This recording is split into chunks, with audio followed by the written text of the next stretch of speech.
Welcome, my peeps, my peoples. Please like, comment, subscribe, share the video. It'd be greatly appreciated from the bottom of my heart, my peeps, my peoples. Peep Squad is in the building, baby. We're going to the top, to the top, to the top, baby. We're going to bring others with us. Let's do this. Let's get it cracking, like, and let's talk about The Shy. Season 2, episode 6. It's going down. I was like, oh shit. Oh no, we got Kevin. He is a genius. He's smart. He is too smart and too elevated to be around the people that he's with. That's what they're making it seem, but that's where he belongs. So we'll see if Kevin actually goes to a different school and how is he going to adjust to that. And then we have none other than Myesha. She throws a birthday party looking all pretty, dancing. I was like, go Myesha. But I just don't understand how her mother was able to throw that party. The way that they living in the projects, and she's taking care of all these kids. Now I'm thinking, what does Myesha mother do for a living? Does she actually really work a 9 to 5, or do she be out here in the streets hustling, doing her thing? And we find out that Ronnie's father lived next door to him his whole goddamn life and didn't even stop to say hi or hello. So we see why Ronnie wanted to kill the neighbor across the street when he actually yelled at Jason, because that's his father. So what happened to Ronnie's mother? She just disappeared and shit like that, and she wrote letters to the dude across the street. I was like, damn. And then what's an appropriate relationship, you know what I'm saying, was, Ronnie mother a child when she actually started messing with the married man across the street, or were they around the same age? Something seems funny and fishy that's going on. At first I was like, oh, don't tell me Ronnie was molested. Oh shit. But we see that he was living across the street from his father, and he ain't never took a damn care in his son at all. Not one bit. He cared about his garden and his lawn for the whole entire lifetime of Ronnie's life. And then he dies, sells the house, and Ronnie don't get shit for it, and he's one of his kids. I was just like, damn, it's going down. So let's get it popping. We got none other than Keisha. She's running through the neighborhood because she's a track star, whatever. She looks pretty, she look good. And then she gets into the bathroom and she changed, and she's in her grown woman shit. She's already having sex, so it ain't no big deal. It's not like she's a virgin. It's not like whatever. She knows the game. She knows the street. She knows the deal.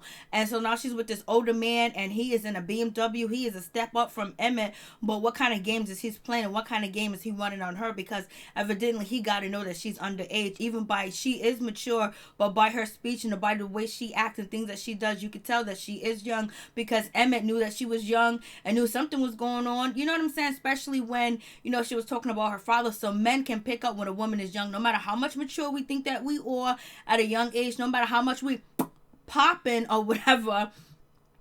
An older man knows when he's messing with a minor.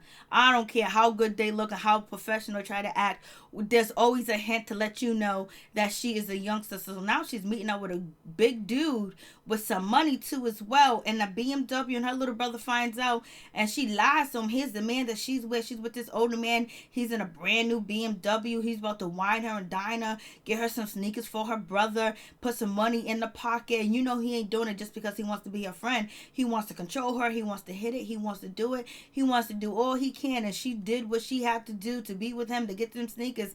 Maybe she didn't have sex with him on this night, but she damn sure is having sex with him. It is what it is, and she's over Emmett, even though Emmett got all them kids. But at least he's still childlike. He ain't no grown man that got ulterior motives. You know what I'm saying? So moving on, we got the standardized testing that is no good, that basically keep your child behind, and all this other stuff. Kids prepared to take this test every year, and basically they don't focus on the stuff that they really need to focus on, and it's so difficult for teachers to teach this shit too as well. Half of the time the teachers don't even know what's going on with this shit with the standardized test, and they couldn't even pass the test if you gave it to them. And how can they focus on the real shit that they need and then take this standardized testing too as well? So basically, like they said, is discrimination, basically who get funding, who don't get funding, who is accredited at high school, who's not accredited at high school. So when you apply to college, they might be like, you know what, you went to a high school that's not accredited. You know what I'm saying? So it is what it is. So we have that situation. So I'm like, damn. So they're taking a test or whatever, and Papa, he's not doing good on the test. He's sharpening his pencil. He don't know what's going on. He didn't finish the test in time enough. But Jake actually finished the test, and I think he's confident about the test. And Kevin looked like he was confident about the test, but when they see me, Myesha, when they see her, she's just like I feel confident about the test. I'm glad about the test. So did she get the answers to the test? Because evidently somebody stole the test. They stole the test. They stole the test and put it online, baby. And the mother suckers passed. It could have been a teacher that put that shit online so her kids could pass. So it is what it is with this situation. But Myesha, she's having a party. And basically she invites Kevin to come to her birthday party. He's gonna be the only young boy there because he got her hard. And she was like, yo, come through. Thank you for bringing my homework. And Papa and Jake was like, yo, you've been bringing her homework to her every day. So every day you've been seeing her after school. That just tells you Kevin is a good kid. He's a caring kid too as well. And he might like Myesha too as well. And he also have some, he feels, he wants to help her because he understands her struggle. Her raising all them kids in the house by herself and stuck in the projects and there's nothing in the house. And basically she's an adult and she has a wayward parent that's working. Then the father is MIA somewhere. Happy Mother's Day to all the mothers out there. What's up? What's poppin'? Happy Mother's Day, baby. So we have that situation. And so then we have none other than Mr. Ronnie Davis. Basically, he's over there with Jada. Jada is feeling some type of way about Ronnie. I think they're going to hook up. I think they're going to do it. So anyways, they're trying to get the house ready because Miss Ethel is coming home, baby. She's coming home. And basically, Jada was like, yo, mom, your grandmama's not going to be happy. She's going to be kind of upset because, her TV's not there. Her rocking chair, her lampshade is not there. And you know how she is. And Ronnie think that, okay, it's cool. It ain't nothing really to worry about. She's home. But Jada's trying to tell her like this shit, her items are important to her because that's all she has right now. And then on top of that, Jada lets Ronnie know that there's a guy that a real estate agent that has some property and he needs somebody to come there and fix it up and somebody to come there and clean it up or whatever. So we're gonna see what's gonna happen with that situation. So I'm just like, okay, so boom, it is what it is. And so Ronnie is actually going to go and work at these houses and at these properties or whatever. So we're going to see how that pans out. And it really doesn't pan out that too well for Ronnie because Ronnie gets there and he finds some shit that he don't need to see. And he knows he was going to find something because he knows whose house it was when he went in there. It almost made it seem like it was a surprise that he didn't know. But we're going to find out. We're going to see it. So it's going down. And so you got none other than, Emmett sleeping in the truck because he didn't want to sleep at home. He don't want to pay rent to his father. There ain't no food in the house. He ain't got no privacy. He ain't got nothing going on. So now that situation is a problem. That situation is a situation. And so now he's sleeping on the truck. And Brandon's like, yo, why you sleeping on the truck, son? Why you doing way too much, baby? Like, come on. And then you have, Emmett trying to wash up and clean up in the truck and everything. And Brandon was like, nah, you can't be doing that. Like, yo, you can go upstairs inside the house and brush your teeth and wash your face, but you can't be doing that shit in the truck because it's unsanitary. You want me to lose my license? You already sleeping on a truck. And then you have Emmett talking about his situation with his baby's mother, how they're ganging up against him and how they all want to storm down and take him to child support and all that other stuff. And it's just basically a bad situation and he don't know what to do and he's just lost out because Ronnie's like, Brandon's like, yo, why can't you go stay with one of your baby's mother? You should be able to lock up with them. But damn, all his baby's mother hate him and don't want him living in the house. Because usually one guy could go to one baby mother. One baby mama still got the door open. But I guess they all closed the door on him. And he was like, yo, my baby's mamas are out there chilling. They have a crown letter with child support office. They're gonna be at the child support office on him.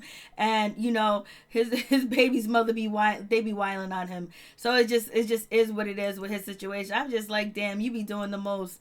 And so then we get none other than Jerrica. She's with her situation. She's at Mrs. Brown's property at her house or whatever. And you got the Reverend out there, Aldred. He's out there trying to get money and stealing. And he's trying to get what he needs and what he wants and being a crooked, politician. And so he basically, Jerrica was like, yo, I know what you're doing. I know what you're trying to do. I know you brought these people out here because Mrs. Brown has a LLC that is blind. You know what I mean? So you can't look it up. So, it is what it is. And he was like, yo, you gonna make a pretty good commission. He wants some money. He wanted $50K. She was like, I'll give you 20. He was like, get the other K from Mrs. Brown and we'll leave.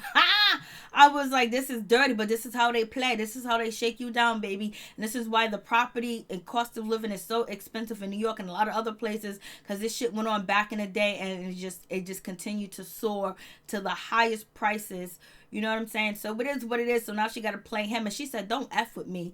And so you see Jerrica, she's turning into, what she needs to be. She's turning into, not being scary, not being fearful, not being, the little rich girl that can't stick up for herself. She is sassy with it, baby. She's sassy with it. So we got Ronnie. Basically, he took Jada up on her offer or whatever. And so the offer is basically for him to go over here and clean these houses. And he's about to clean the house across the street. And he asks the guy, where did the family go? He goes, oh, they moved down south somewhere. Then after the father died or the parents died, the children end up selling the house. And Ronnie's one of the children. That's a damn shame. I wonder if Ronnie can get any claim to it. So right now, the principal is calling Jake to his office because he thinks that Jake is cheated. They put a stereotype on Jake that he's bad, he's this, he's that, and they won't give him a chance and they won't even help him out, but they accuse him like he better not come to the school with any type of gang affiliation when he takes his picture day, and they come after him, but the other kids are able to do it, and now they're accusing him of stealing the test. So stealing the answer sheet to the standardized testing, that which is foul to do in the first place. But so they accused him and shit like that. So now you got Brandon, he's going to his cook-off, and his former boss is sitting there, none other than Dan. Dan is sitting there and like, yo, oh, you F my wife, yeah, blase in the third, basically being ignorant, rude, disrespectful, all the bullshit. But he has a pocket. He has a pocket with the judges. The judges know him. He has this famous restaurant. You remember when Brandon got pulled over by the police, he offered the police reservation to the restaurant that he was working at with Dan, which was Dan's restaurant, and they let him go because people couldn't get reservation in his restaurant. So the judges are gonna go for his side. And then on top of that, he stole Brandon's recipe. What a thief, low down, dirty mother sucker. Just steal his shit. That happens to all of us black people. Some shit from us always gets stolen, and other people reap the benefits. If it's movies, if it's sports, if it's music, property, land, inventions, shit, we just get ripped off. and it doesn't matter who you are, you can get ripped off, especially if you don't patent your idea or basically have it in the books that this is yours. When somebody uses it, you can accuse them of stealing it. And so here it is, we got none other than Emmett. He's going back home to see his daddy and basically to get his shit and be out. And his father was like, don't let the door hit you with a doorknob split you. And so we have that situation. The father was like, oh, you want to be on your own? You think you're a grown man? Well, since you so grown and since you so this and since you so that, here's a child support letter. And so he was like, oh man. And then his father was like, and Emmett was like, yo, don't be looking at me like that. You got a lot of nerve. You just into my life. Like, you ain't been no daddy. You ain't been around for me. You ain't been there for me. And so father was like, all right, whatever. But I'm just trying to tell you what's going on, what's about to happen. And your situation is really bad. Now you can either duck and dodge and run and hide, and you'll be behind them four walls, be behind them bars, so you can sit down with your baby's mother and have a conversation with them and talk to them and work it out. So and make some type of compromise, because if not, you keep playing this game being Mr. Player, it's gonna catch up to you. I did it both, and look where I'm at now. So Emmett is heathen to the word of his father, and he's gonna try to do right. And which he does. Emmett does try to do right. So then now they got Jake, the principal. You got the teacher. They're on Jake threatening him, talking about they know he stole the answers. They know he stole the test and he put it online. And he was like, listen, I watched First 48. I do too, Jake. And I ain't saying shit without my lawyer. Most of the time they do snitch anyway. But, he was like, I ain't saying nothing. I ain't saying a damn thing to y'all. If I was already guilty, then I would already been convicted behind bars, or I would be gone, or I'll be suspended or expelled. You guys want a confession and you ain't getting it, baby. And so Jake has to deal with people not liking him because of who he is, because he doesn't have a mother, because he has a father, he has a brother, Reg, that's a drug dealer, and raising him is not his fault, but yet they're taking it out on him and treating him like he ain't shit. And that's why and that's where he can continue to go down that road. If everybody around me believes that I ain't shit, then maybe I ain't shit. And that's the message that he's getting from the people. That's the message some of our children get from people too as well, and from the society out here that and because it ain't his fault his mother bounced, it ain't his fault his father ain't around, it ain't his fault that his brother is a big time drug dealer. He didn't ask to be brought in. He wants to go to school, he wants to learn, he wants to be a regular kid. Now that he's smoking weed, it's kind of like stint his growth, especially his brain, because his brain is just formulating, and it's not even fully grown, and he's already doing drugs that are possibly you know, mess up his development. And that's the sad thing that happened to a lot of our kids, because they want to escape from fucking reality. Like, when you're going through hell when you're a little kid, that's some bullshit.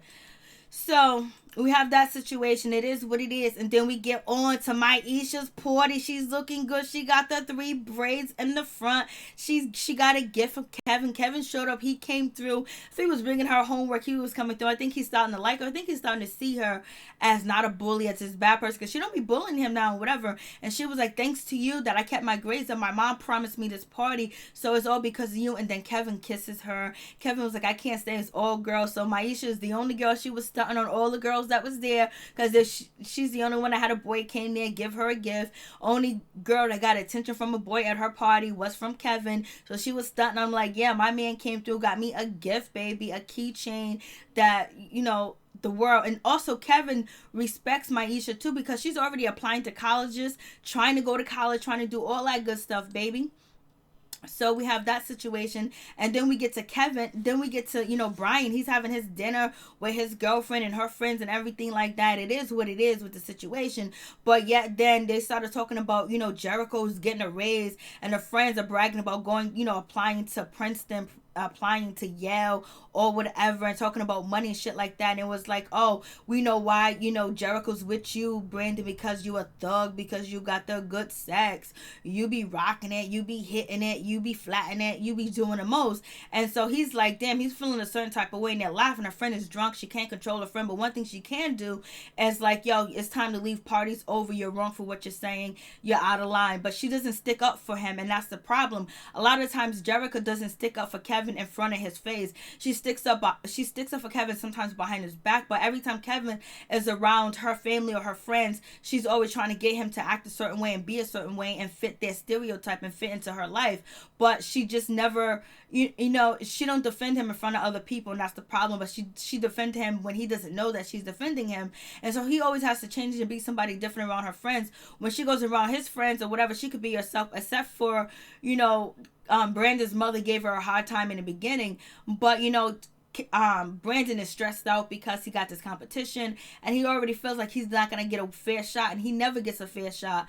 And we have that situation. Then he finds out that his girlfriend made a deal with Alderman, you know, the politician, and he's backwards and he's shady. And when Brandon was trying to tell her that this backwards dude came to him, you know, Perry, you know, to invest in him, and she was like, no, don't mess with Perry, because Perry, you know, was trying to buy this property for my friend. He was gonna give her $1 million and $100 bill, so that's something shady. So Brandon, to heed to that message, what does he do? And basically, when, you know, Perry was like, they need to give the police officer a fish, I hope the fish is not going to be Brandon, but where they're going to be moving drugs and money on Brandon's food truck and then give him to Detective Toussaint's.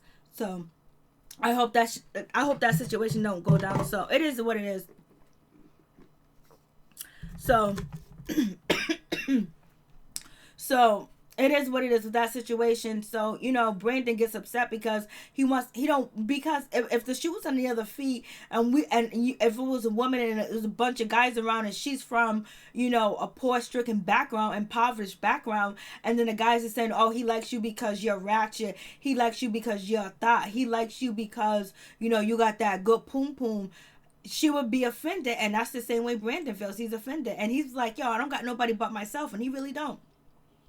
And so this is when, you know, Alicia, she comes home, she got the brand new Jordans. How she get them Jordans? He's just giving out Jordans to her because she's underage. He's trying to keep her happy.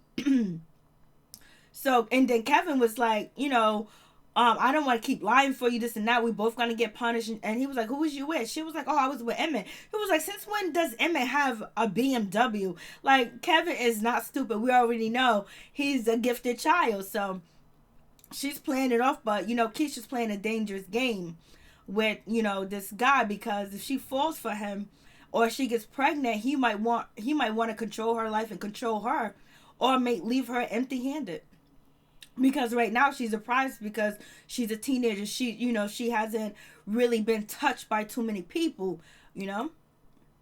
She's a trophy.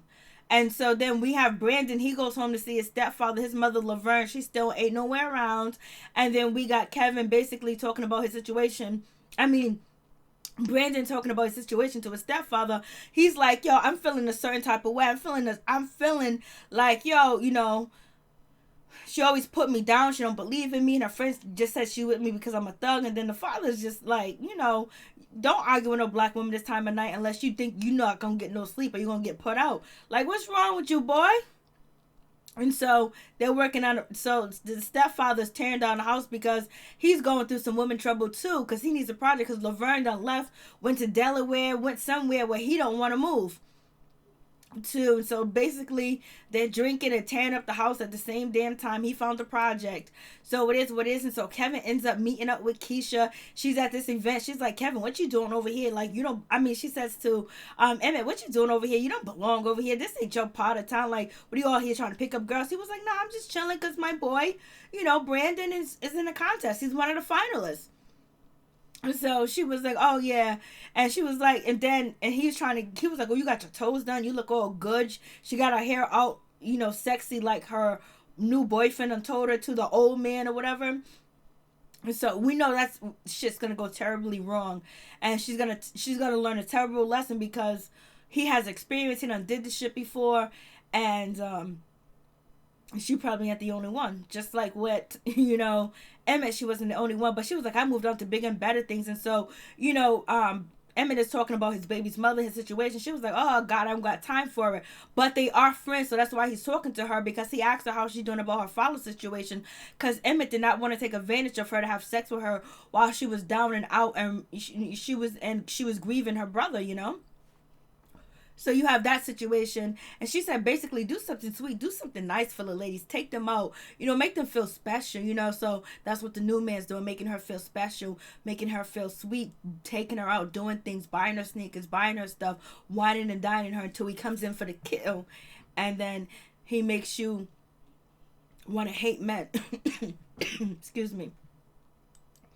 So we have that situation. So now we find out that, Dan is telling, Brandon, only reason why he's up here is because he's the soul. They need a black person, because Brandon said to him, the reason why you're going to win because you're friends with the judges. And Dan was like, yo, I got the hottest restaurant. I'm here because I'm the hottest. Then Dan wins, and then he wants to take a picture with Brandon. Brandon ended up tasting what, Dan made, and found out that it was his recipe. And he pushed him. He pushed the cameraman. He was like, you saw it? He was like, boy, you work for me. I was just like, If there was any time to punch a motherfucker in the face, it was definitely at that moment. It was definitely at that moment for him to, punch him. So it is what it is. I was just like, shit. It's going down. And so after that situation, Miss Ethel, she's home, she's back, she's upset because her TV, her lampshade, shit is moved around, and she's hard on Ronnie. And Ronnie, he don't know what to do. Ronnie's just like, damn, he feels like, she's like, where's my TV? You threw my TV away, you threw this away. She's not realizing, or she doesn't want to accept the fact that she was beat up and her shit was stolen. Her shit was thrown and broken, so she's blaming it on Ronnie. Ronnie don't know what to do. So now we're seeing another part of Miss Ethel where she praises Ronnie so much, but at this point in time, she's not praising Ronnie anymore. Maybe she's been through a lot, which Miss Jada said, but I believe, she has been through a lot, but it has this going on in his childhood. One minute she praised him, the next minute she'd be like he's wrong. So we'll find out if that's the case, or if it's just because she just got out the hospital, she was attacked. She's an elderly woman and get beat like that or whatever. So she goes to her room, but she's really close to Jada, and she believes in Jada now, and she knows Jada knows her medication is really there for her. So it took Jada a long time to get on Miss Ethel's good side. And so, Jada was trying to tell Ronnie the TV and shit, but Ronnie couldn't complete the job and the task for the real estate guy because that was his father's house he went through, and he saw his mother wrote letters and the pictures of him and shit like that.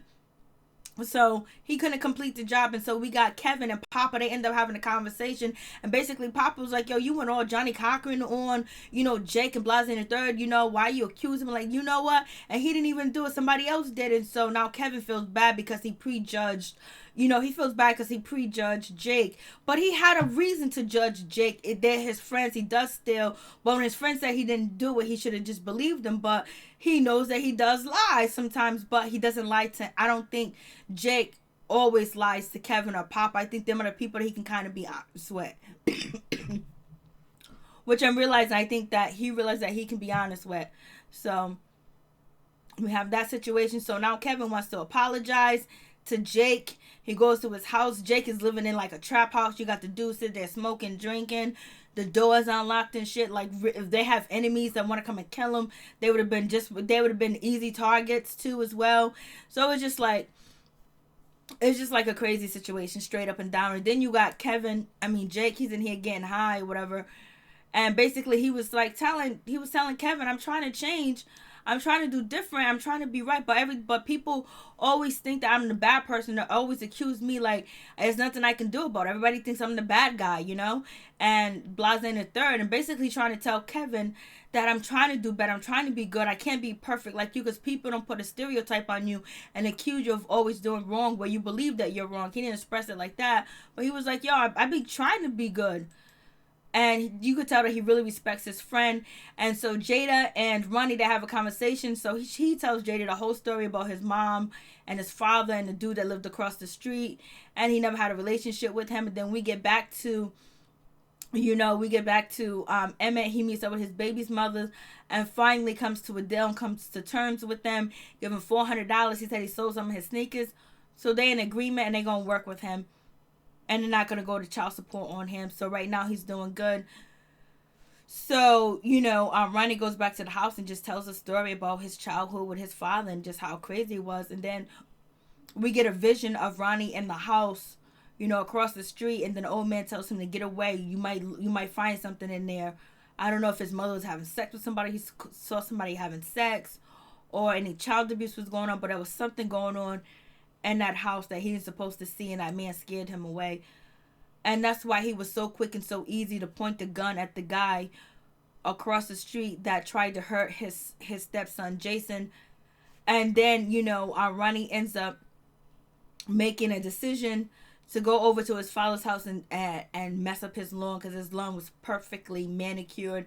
And so he felt like he needed to go over there and mess it up, tear it up, because his father never paid attention to him. And he wanted him to pay attention to him. Like, how can you know your son's across the street, never talk to him, never pay attention to him or nothing like that? Come on. And so we have Kevin. He's meeting with his teacher. He finds out that he's gifted. He's smarter than the rest of the kids. And we're going to see how this situation's going to work out for him. Go, Kevin. Go, Kevin. It's your birthday. He's going to go to Chicago Northside Academy, baby. He's smart. Let's see what he's going to do. Peace him out. One love to all my peeps and my peoples. This episode was a really good episode. We getting to see more in depth with Ronnie. And Ronnie really had a really terrible, bad situation. Came back from the military. He was on drugs. He was drinking. His father lived right across the street. He couldn't get the police. He couldn't pass the policeman test. He faints. He has fainting spells. Excuse me. So much went on with Ronnie, man. He's lucky he got out of prison. But Brandon can't get a break, and Brandon's gonna mess around and mess with Perry, and it's gonna be terrible. Peace him out. One love to my peeps and my peoples.